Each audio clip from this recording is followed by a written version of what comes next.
Halo semuanya, kita ketemu lagi pada sesi kali ini. Saya akan melanjutkan topik mata kuliah kita pengantar bisnis dan manajemen. Pada pertemuan kedua ini saya akan akan sharing konsep-konsep mengenai ethics and social responsibility in business ya. Jadi ini satu topik yang cukup menarik dan penting sehingga topik ini biasanya selalu disampaikan di awal sesi maupun kuliah pengantar bisnis dan manajemen ya, yaitu bicara etika dan tanggung jawab sosial jika kita terjemahkan ke dalam bahasa Indonesia ya. Kita akan melihat beberapa poin penting yang menjadi konsep dasar pada teori ini sebagai pengantar bagi kalian baik itu mahasiswa maupun praktisi untuk mengetahui bagaimana sebenarnya konsep etika dan tanggung jawab sosial sebuah entitas bisnis di dalam operasional bisnis mereka sehari-hari ya. Yang pertama tentu kita ingin mengetahui konsep mengenai business ethics ya. What is business ethics? Apa itu sebenarnya etika bisnis? Di sini dalam bukunya Pratt et al. Ya, Pratt dan kawan-kawan ada teori disampaikan business ethics is the application of moral standards to business situations. Jadi jelas di sini konsep etika bisnis sebenarnya adalah bagaimana ya moral maupun standar etika diterapkan di sebuah entitas bisnis. Kalau kita bicara etika tentu luas sekali cakupannya ya, banyak hal yang terkait dengan etika ya. Bahkan mulai dari cara berdiri, cara berpakaian itu sebenarnya termasuk ke dalam konsep etika maupun standar moral ya. Nah, memang etika dan moral sendiri definisinya bisa dikatakan sedikit berbeda, tetapi dalam konsep ini business ethics is the application of moral standard, artinya etika dan moral ini adalah satu kesatuan yang tak terpisahkan, di mana etika sendiri, etika bisnis sendiri dalam hal ini adalah bagaimana moral standar diterapkan ataupun diaplikasikan ke dalam sebuah bisnis ya. Ini konsep mengenai business ethics ya. Jadi dari sini kita bisa melihat bahwa dari definisi mengenai moral ya, ini sangat relatif dan kadang sangat relatif dan sangat luas cakupannya ya. Bahkan moral sendiri terkadang di suatu daerah dengan daerah lain itu memiliki konsep yang sedikit berbeda. Saya beri contoh mungkin culture ya, budaya. Budaya di suatu daerah ataupun negara dengan di negara lain itu sering kali berbeda ya mengenai penilaian kepada suatu hal ya. Negara Asia misalnya dengan di negara bagian barat ya belahan bumi ini itu memiliki standar moral yang juga berbeda ya. Saya beri contoh paling simpel adalah misalnya cara berpakaian. Nah, kalian mungkin sering ketemu ya terkait dengan konsep ini, di mana cara berpakaian di negara-negara di Asia dan di negara Barat itu terkadang terlihat berbeda polanya. Dan ini menjadi sebuah standar moral yang diakui oleh masing-masing negara. Nah, efeknya adalah saat kita masuk ke dalam sebuah entitas bisnis, ini bisa berpengaruh kepada bagaimana etika bisnis tersebut dijalankan dalam sebuah organisasi. Terus kalau kita bertanya, yang mana yang lebih baik, mana yang lebih benar? Nah, ini sangat relatif ya. Diskusi ini akan terus berjalan ke depan. Oke, saya tidak akan menyampaikan mana yang lebih benar dan mana lebih baik dalam hal ini. Oke, kita lanjut ya. Sekarang kita lihat satu contoh ya. Kalian tahu gambar apa ini? Kalau kalian yang hobi nonton YouTube ya, mungkin akan tahu ini gambar apa. Ini ada satu kasus ya, kasus di mana seorang YouTuber melakukan prank istilahnya ya. Jadi prank ini satu metode ataupun cara yang banyak digunakan oleh YouTuber dengan tujuan utama tentu ingin menarik viewer dari video mereka. Prank ini bersifat agak membohongi gitu ya. Jadi prank ini, konsep dasar prank itu kalau saya lihat memang selalu ada konsep untuk mengerjain atau membohongin sesuatu pada pihak lain ya. Jadi ada orang lain yang akan terkena tipu misalnya. Tipu dalam hal ini biasanya berupa permainan, berupa hal-hal lainnya di mana pihak lain tuh merasa dikerjain oleh yang membuat prank tersebut. Nah, ada sebuah kasus di Indonesia ya, ini juga belum lama ya. Jadi seorang YouTuber dia melakukan membuat sebuah video prank ya, di mana dia saya kurang hafal detail ya ceritanya bagaimana.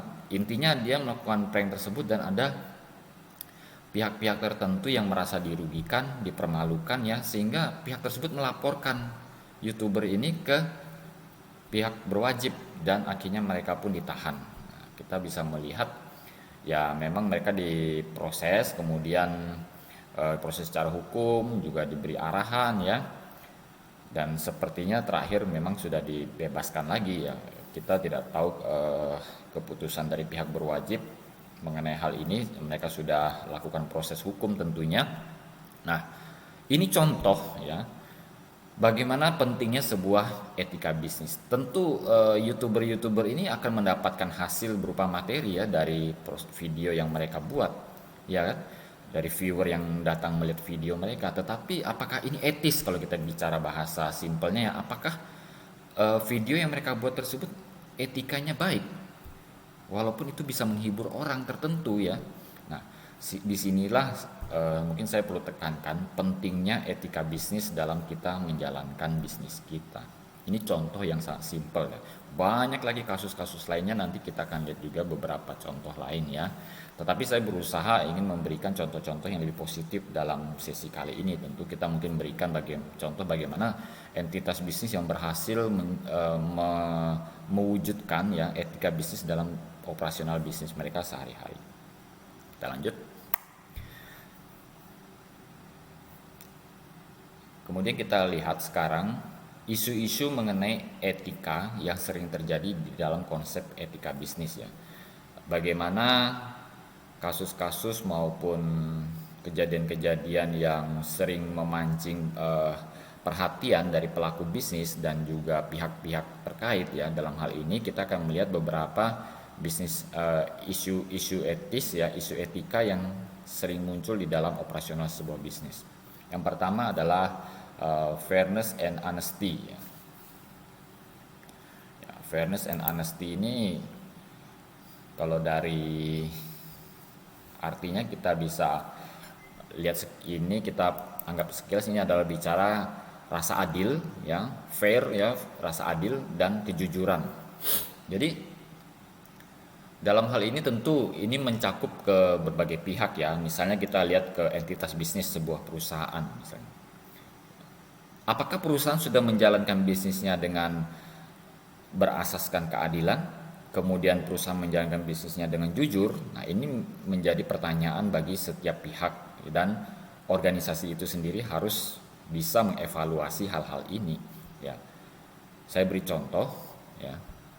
Misalnya dalam proses penggajian. Nah, apakah perusahaan membagi ya penghasilan karyawannya secara adil berdasarkan kinerja mereka misalnya, berdasarkan kontribusi mereka, atau ternyata perusahaan membagi penghasilan ke karyawannya berdasarkan kepentingan tertentu? Nah, mungkin kalian bisa melihat banyak contoh yang misalnya, oh itu dia lebih banyak baik hati dengan saya, kalau saya suruh-suruh mau. Kalau ada liburan dia sering ajak jalan-jalan. Nah, ini boleh nih, karyawan ini kita beri gaji lebih besar dari yang lain tanpa mempertimbangkan kinerja mereka misalnya. Wah, ini contoh bagaimana ketidakadilan terjadi ya dalam entitas bisnis, termasuk kejujuran ya. Karyawan misalnya dalam bekerja, dalam menggunakan material operasional produksi mereka, apakah material tersebut digunakan dengan baik atau jangan-jangan ada sebagian yang digunakan untuk kepentingan sendiri misalnya. Nah, ini contoh simpel. Jadi ini isu-isu yang sering terjadi dalam etika bisnis. Contohnya banyak sekali, kasus-kasus yang lainnya kalian bisa lihat di luar sana ya. Kemudian conflict of interest. Nah, conflict of interest ini bicara kepentingan. Saya beri contoh paling sering terjadi misalnya pejabat memiliki perusahaan. Ya tentu ini bukan suatu pelanggaran hukum ya, artinya pejabat boleh memiliki usaha sendiri misalnya. Mungkin ada beberapa pejabat tertentu yang dilarang memiliki usaha tertentu ya, misalnya itu yang terkait dengan yang disebut dengan conflict of interest. Artinya ada tabrakan kepentingan dalam hal ini. Misalnya kita beri contoh paling gampang ya. Misalnya ini ya, misalnya pejabat di perusahaan terkait dengan sumber daya alam Indonesia misalnya ya. Misalnya pejabat di perusahaan minyak misalnya, pejabat yang memegang kepentingan negara di perusahaan minyak, misalnya dia menteri misalnya ya, menteri perminyakan misalnya, ternyata dia punya banyak pom bensin misalnya ya, banyak SPBU, banyak terminal untuk pengisian bahan bakar. Wah, ini kan risiko untuk konflik interestnya sangat besar. Jadi ini juga menjadi isu ya. Oh, bukan berarti dia pasti korupsi minyak, belum tentu. Ya, tapi potensi untuk konflik of interest ini sangat besar. Jadi sangat berhati-hati dalam hal ini.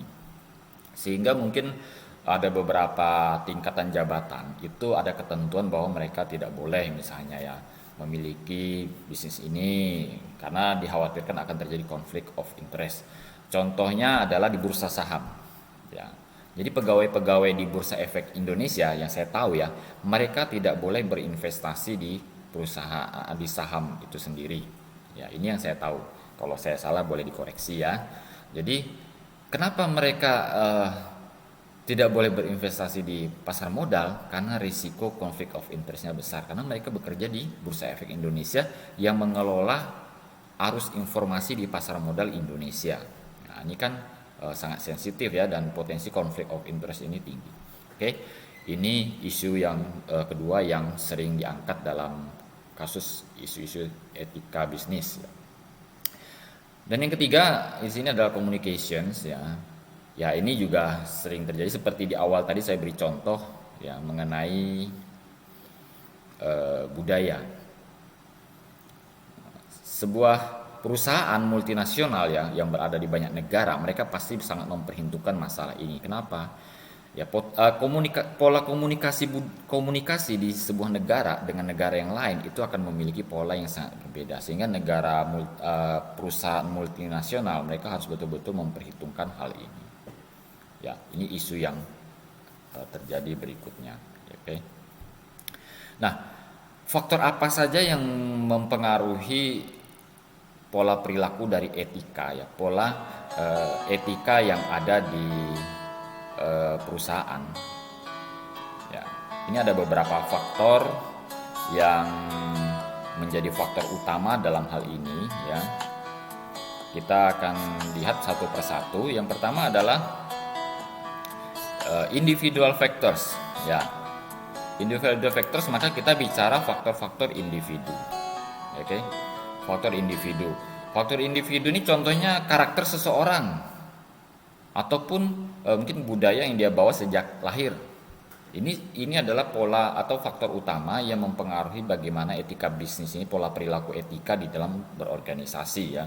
Misalnya orang dari daerah tertentu gitu kan, dia punya karakter cara berbicara yang cepat gitu ya. Nah, pola bicara seperti ini belum tentu bisa diterima di organisasi tempat dia bekerja saat ini. Nah, ini harus hati-hati ya. Jadi kita secara pribadi kita harus betul-betul bisa memperhatikan hal ini. Nah, ada peribahasa di mana bumi dipijak, di situ langit dijunjung. Nah, ini satu contoh bahwa selalu mengingatkan kita sebagai pribadi ya, kita ada dimanapun kita mesti mempertimbangkan dengan baik ya budaya ya, gaya berkomunikasi yang ada di tempat tersebut. Ya, ini faktor yang pertama ya. Kemudian yang kedua adalah social factors. Social factors tentu bicara yang di luar diri kita. Ini juga pengaruh ya. Dan ini termasuk besar kalau saya bilang ya. Seseorang yang sebelumnya punya sifat malas misalnya, dia sering bangun siang, ya kan? Kebiasaan bangun siang waktu sekolah, kuliah misalnya bangun siang. Nah, suatu saat dia lulus, kemudian dia bekerja di perusahaan, tiba-tiba perusahaan tersebut mewajibkan masuk kantor jam 6 misalnya. Bagaimana kira-kira ya? Jadi kalau secara pribadi dia ingin bertahan di perusahaan tersebut ya, tentu dia harus mengikuti Nah, ini contoh bagaimana social factors berpengaruh kepada etika bisnis yang ada. Jadi, mau tidak mau dia harus berubah mengikuti pola yang ada di dalam organisasi tersebut. Ya, ini contoh simpelnya. Sebaliknya juga, seorang pribadi mungkin punya etika yang sangat positif, semangat dan rajin, tetapi kalau di dalam organisasinya itu hawa-hawanya adalah penuh dengan kemalasan misalnya ya, organisasi tidak teratur dan lain-lain, ini juga bisa berpengaruh besar ke dalam pola perilaku etika yang terjadi di dalam organisasinya dan dirinya sendiri. Jadi saling saling berpengaruh intinya. Oke ya. Nah, yang ketiga adalah opportunity. Opportunity ini bicara peluang. Jadi atau momentum lah ya. Saya lebih ingin menjabarkannya sebagai sebuah momentum atau kejadian sesaat. Artinya etika dalam bisnis itu juga sangat dipengaruhi oleh kejadian-kejadian penting yang ada dalam suatu event. Kalau kita ngomong contoh yang paling jelek di Indonesia misalnya ya kasus-kasus korupsi, biasanya ini pejabat-pejabat ya, wakil rakyat itu sering berjanji waktu kampanye kan. Ini contoh ya, saya bukan orang politisi juga dan bukan di antara mereka, bukan semua juga seperti itu. Ini contoh kasus yang koruptor-koruptor yang terjadi. Mereka selalu punya idealisme untuk berjuang untuk rakyat, mengabdi kepada rakyat. Tetapi saat pada jabatan tertentu itu sering terjadi hal-hal di mana di luar kesadaran mereka, ada pancingan-pancingan, akhirnya tidak tahan, terima juga. Nah, ini kasus ini sering terjadi. Dan ini sudah sering didiskusikan kalau kita nonton talk show gitu ya, mereka sering diskusikan, wah dulu idealismenya sangat tinggi, begitu masuk ke dalam lingkaran ini dan ketemu momentumnya, ini 1M saja untuk Anda. Nah, itu sudah tak terhindarkan. Jadi hati-hati dengan momentum-momentum yang seperti ini, juga bisa mempengaruhi etika bisnis yang ada di dalam keseharian kita. Okay.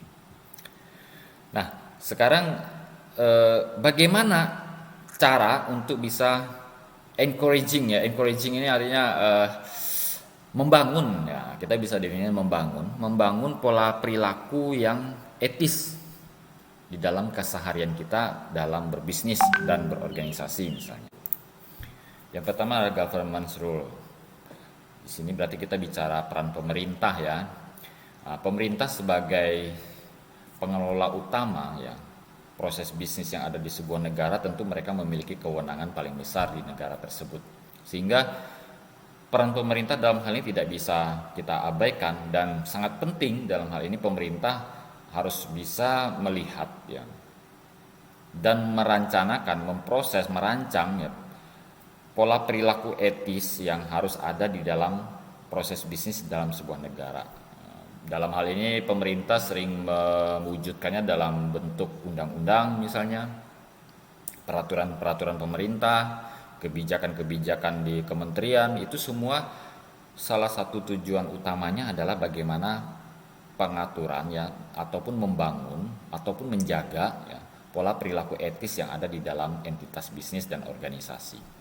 Ya, ini yang pertama. Kemudian yang kedua adalah Trade Association Rule. Bagaimana peran asosiasi, perkumpulan maupun gabungan-gabungan dari kelompok ya dalam hal ini menjaga pola perilaku etis yang ada dalam bisnisnya.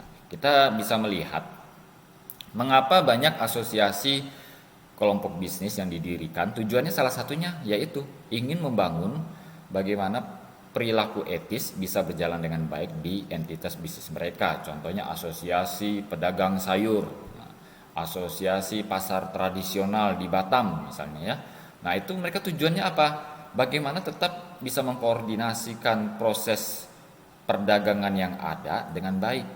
Tidak ada pedagang yang semaunya harga dijatuhkan supaya semua ke tempat dia misalnya. Ini semua diatur oleh asosiasi ini, termasuk oleh asosiasi produksi ya. Dan asosiasi yang lainnya didirikan oleh banyak kelompok bisnis untuk menjaga hal ini salah satunya. Oke. Yang berikutnya adalah individual companies rule. Jadi jelas bahwa setiap perusahaan maupun organisasi sendiri memiliki peran besar dalam menjaga proses etika bisnis dan perilaku etika bisnis yang ada di dalam organisasi mereka. Ya. Kalau mereka tidak bisa menjaga ini, ya mereka pasti akan mendapatkan biasanya ada teguran, sanksi dari asosiasi yang di atasnya atau bahkan pemerintah. Nah, sehingga peran organisasi sendiri juga besar dalam menjaga perilaku bisnis, etika bisnis yang ada. Nah, yang terakhir adalah tentu secara pribadi dan masyarakat. Ya, masyarakat luas di luar entitas bisnis mereka juga punya kesempatan untuk mengawasi, ya, memberikan masukan bagaimana perilaku etis yang harus dijalankan di entitas bisnis. Contohnya kasus yang tadi, ya kan? Contohnya kasus yang tadi, di mana prank dilakukan dengan seenaknya. Nah ini saat masyarakat melihat ini sebagai suatu pelanggaran etis, maka mereka punya kewenangan ataupun punya hak untuk melaporkan ke pihak berwajib dan kemudian ditindak. Ini contoh bagaimana tanggung jawab sosial, ya social responsibility diterapkan di masyarakat. Nah, ini contoh ya bagaimana negara maupun asosiasi maupun entitas bisnis ya menghargai proses penerapan etika bisnis yang ada dalam organisasi. Royal ini contoh berita ya. 26 Februari 2020, Royal Indonesia terima penghargaan kinerja keberlanjutan holistik terbaik dan pengakuan khusus manajemen air. Jadi dalam hal ini mungkin mereka dianggap, kalian bisa baca beritanya lebih detail di website ya, mungkin mereka dianggap memiliki pola pengelolaan air misalnya yang baik dan ramah lingkungan misalnya, sehingga mereka mendapatkan penghargaan ini. Nah, ini contoh bagaimana pemerintah maupun organisasi asosiasi memberikan penghargaan dan turut serta dalam encouraging ya, membangun perilaku etis yang ada di dalam organisasi. Sebenarnya ini kan juga termasuk kesempatan untuk promosi kan bagi produknya perusahaan ini sendiri. Ini loh, kami diakui oleh negara maupun asosiasi sebagai perusahaan yang ramah lingkungan. Produk-produk kami selain berkualitas juga peduli dengan keberlanjutan lingkungan. Nah, jelas ya. Nah, ini contoh promosi yang encouraging proses yang dilakukan. Nah, contoh lainnya di PT Vale raih penghargaan SBA kategori Business Responsibility and Ethics. Nah, ini contoh ya, ini berita 24 Februari 2020 juga ya. Contoh lainnya kalian bisa baca-baca di internet juga banyak. Oke. Berikutnya adalah Economic Models of Social Responsibility. Jadi ini satu konsep yang masih terus berkembang. Kalian tahu bahwa social responsibility itu tanggung jawab sosial ya. Itu sebagai bagian dari proses etika bisnis, ternyata itu juga bisa memiliki dampak ekonomi. Ya, dampak ekonomi itu dalam arti kita bertanggung jawab dengan lingkungan sekitar dan etika bisnis dan organisasi kita jaga, ternyata itu juga memiliki keuntungan ya, bisa memberikan keuntungan bagi perusahaan kita sendiri, bukan sebuah proses yang sia-sia. Atau dalam artinya, wah kita sudah capek-capek menjaga etika bisnis dengan baik, tapi ternyata tidak berdampak secara ekonomi, bahkan malah menyusahkan misalnya. Nah, tidak seperti itu ya. Nah, Economic Model of Social Responsibility, kita bicara bagaimana proses etis ini saat berkembang dengan baik, itu ternyata memberikan dampak positif bagi pertumbuhan ekonomi sebuah entitas bisnis. Ini contohnya, ya ada perusahaan Boll and Branch. Ya, Boll and Branch ini perusahaan apa? Ini sebuah produsen spray ataupun kasur ya, spray, kasur atau sejenisnya ya, yang mengklaim sebagai perusahaan ramah lingkungan. Jadi mereka bekerja sama dengan perusahaan penyedia ya, perusahaan penyedia bahan baku katun ya, cotton, produce cotton ya, dengan perusahaan penyedia bahan baku cotton yang ramah lingkungan. Jadi mereka tidak menggunakan pestisida, tidak ada modifikasi genetik dalam proses pertumbuhan bahan katun ini, ya itu dianggap ramah lingkungan. Nah, jadi perusahaan ini baru didirikan, kalau kalian mau cari di internet beritanya banyak ya, Boll and Branch bisa searching. Nah, pada tahun pertama mereka penjualan mencapai 1,5 juta dolar. Ya. Dan kalian tahu beberapa waktu kemudian ke depan, ya beberapa tahun kemudian annual revenues beyond 40 miliar ya 40 juta dolar per tahun dengan pendapatan annual revenues-nya 40 juta dolar. Kalian bayangkan berapa kali lipat pertumbuhan dia setiap tahun. Ya. Jadi dari sini kita melihat bahwa proses pembangunan perilaku etis di dalam bisnis itu ternyata bukan cuma memberikan nama baik kita di masyarakat, tapi secara ekonomis juga bisa berdampak positif. Banyak lagi contoh lainnya ya. Di dunia banyak contoh-contoh bagaimana bisnis-bisnis berusaha mengembangkan perilaku etis dalam organisasi mereka. Oke, kita masuk ke poin berikutnya, yaitu public responsibilities of business. Ya, public responsibilities of business. Jadi di sini kita akan bicara bagaimana peran masyarakat, ya, bagaimana peran masyarakat dan juga lingkungan secara umum, ya, untuk membantu proses etika bisnis ini bisa berjalan dengan baik. Yang pertama ada isu mengenai consumerism. Konsumerisme, ya. Konsumerisme ini kalau definisi simpelnya ya, bagaimana karakter atau pola konsumsi dari sebuah kelompok masyarakat. Nah, kita lihat kalau kita sekarang semua bersifat memiliki konsumerisme yang tinggi, artinya tingkat konsumsi kita tinggi, maka produsen pasti akan berusaha memenuhi kebutuhan kita, dan ini harus diwaspadai ya, harus dipantau dengan baik.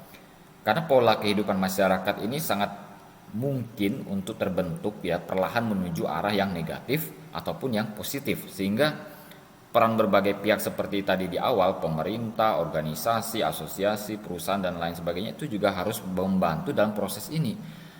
Saya beri contoh di negara-negara maju misalnya ya, atau di kota-kota besar, gaya hidup yang sangat wah gitu ya secara material ini sangat beresiko untuk meningkatkan konsumerisme dalam masyarakat. Ya tentu ada sisi positifnya, artinya ekonomi berputar dengan baik. Tetapi saat kita melampaui hal-hal tertentu, ini akan memberikan dampak negatif ke banyak pihak. Contohnya adalah eksploitasi sumber daya alam. Ya kan? Nah, seharusnya kita mungkin memiliki pakaian yang cukup untuk dipakai mungkin 2 tahun, 1 set ya. Tapi kita beli berlebih. Supaya apa? Kita pakai 1 bulan, kita ganti, tidak mau pakai lagi. Pakai 1 bulan, tidak mau pakai lagi. Artinya 1 bulan itu mungkin 2-3 kali pakai, tidak mau pakai lagi. Nah ini sangat berbahaya. Ya, sehingga orang akan berusaha menciptakan atau memproduksi pakaian-pakaian baru untuk memenuhi keinginan konsumen. Nah disinilah peran tanggung jawab dari publik ataupun lingkungan ya terhadap pembentukan etika bisnis di sebuah perusahaan. Kemudian public health. Nah, isu yang berikutnya public health ini adalah kesehatan. Ya. Kesehatan masyarakat juga berdampak kepada bagaimana organisasi bisnis ini menjalankan ya. Ataupun bagaimana etika bisnis ini bisa berdampak juga kepada kesehatan masyarakat. Contohnya produk-produk yang berbahaya misalnya ya.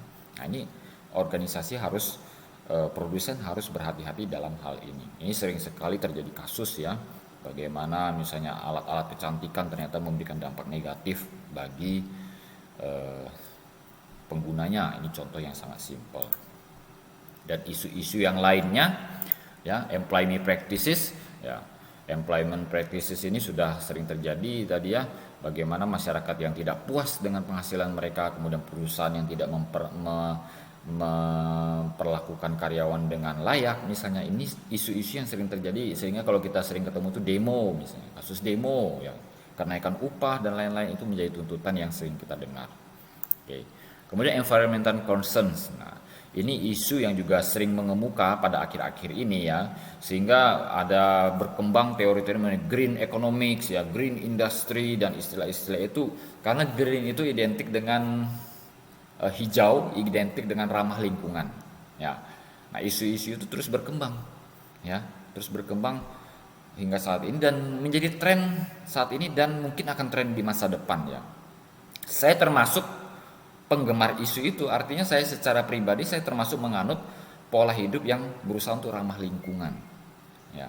Kalau misalnya angkutan publik berjalan dengan baik, saya pasti tidak akan pernah berpikir untuk membeli kendaraan pribadi. Contohnya ya, sampai sekarang saya tidak pernah berpikir untuk membeli kendaraan roda 4, walaupun misalnya saya sanggup ya.